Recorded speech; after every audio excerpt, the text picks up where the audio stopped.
Let's play a game. Imagine I hand you $1 million right now, no taxes, no catch. Would you still be wealthy 5 years from today? Don't answer too quickly. A surprising number of lottery winners end up broke again. Someone hands them enough money to solve their financial problems, yet years later, they find themselves right back where they started, which means something uncomfortable. Money itself isn't wealth. If it were, lottery winners would stay rich forever. Wealth comes from behavior, habits, and decisions, the stuff that happens after the money arrives. And that's good news, because if wealth is mostly about behavior, 5 years is enough time to completely change your financial future. Not to buy a private island, but to become financially unrecognizable from the person you are today. Let's start with the biggest misconception in personal finance. Most people think saving money is how you build wealth. It's not. Saving money stops financial emergencies from punching you in the face. That's crucial, but it's not the same thing. Imagine filling a bathtub. Saving money is plugging the leak. Necessary? Absolutely. But if no water is coming from the faucet, the tub still won't fill.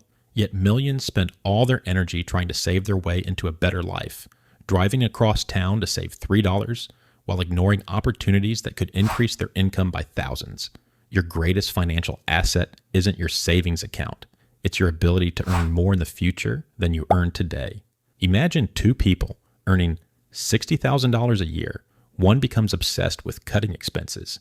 The other spends a year learning a skill that increases their income by $15,000. Who wins? The answer isn't even close. Increasing income isn't easy, but neither is learning a language or getting fit. Most valuable things are difficult. The good news? 5 years is a surprisingly long time. Long enough to learn a skill, switch industries, and become dramatically more valuable. Careers don't grow in a straight line. They grow in jumps. You spend months learning a specialized skill with no visible reward. Then suddenly, one opportunity changes everything. According to labor market data, strategic job changes often result in significantly larger pay increases than waiting for annual raises. One smart move can permanently increase every future paycheck you'll ever receive. Until you realize what most people do next. You get the raise. You celebrate. Then the apartment feels too small. The car feels outdated and your phone starts acting slow. Your income increases and somehow your expenses get the memo before your savings account does. Psychologists call this hedonic adaptation. Most of us call it, where did all my money go? Lifestyle inflation rarely feels irresponsible. It feels reasonable. That's why it's so effective. You upgrade everything at once. The raise disappears and the stress remains. So how do you stop it? Every time your income increases, split the raise before your brain gets attached to it. If you get an extra $1,000 a month, automatically direct $500 toward investing or saving and enjoy the other $500. Buy better groceries, travel, or upgrade something meaningful. The goal isn't to suffer, it's to prevent your lifestyle from expanding faster than your wealth. Present you get some, future you get some, and everybody wins. Now we arrive at investing, not the way social media presents it, but the way it actually works. If your investment strategy feels exciting every day, that's probably a bad sign. Consistent investing is boring, which is why nobody makes movies about it.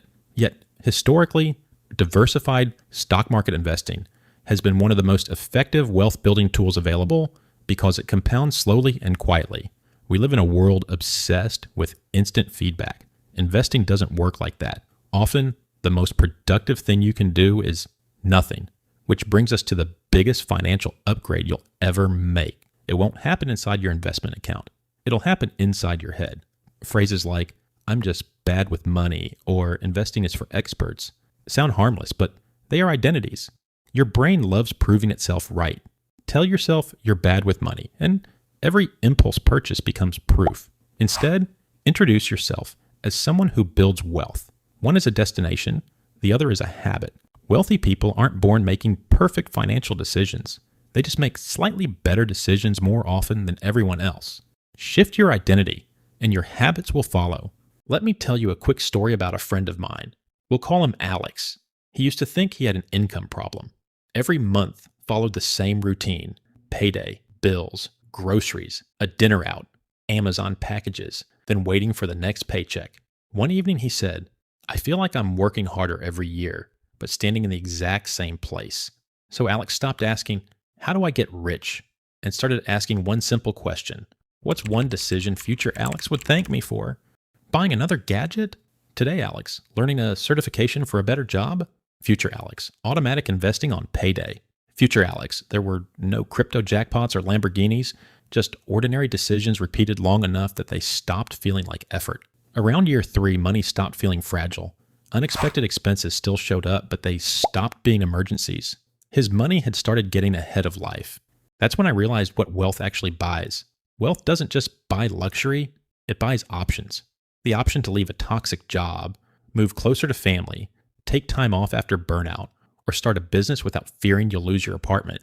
Those choices don't show up on Instagram, but that's real freedom. Chasing expensive status symbols delays the very freedom you're trying to signal. Status is rented. Freedom is owned. Nobody notices wealth while it's being built. It's negotiating a raise nobody applauds, investing automatically and saying, not yet.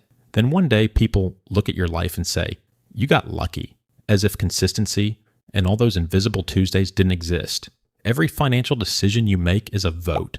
Every paycheck, purchase, and skill learned votes for the person you're becoming. Which version keeps winning the election?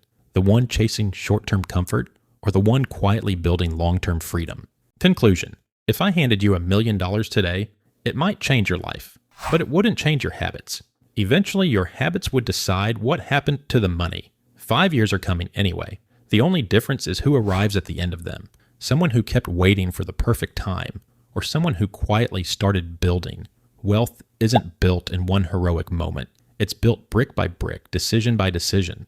So if future you could send you a text message 5 years from today, what do you hope it says? Thanks for finally starting.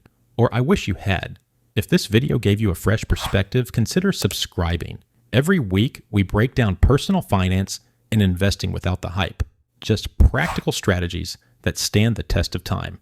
Remember, wealth isn't built in extraordinary moments.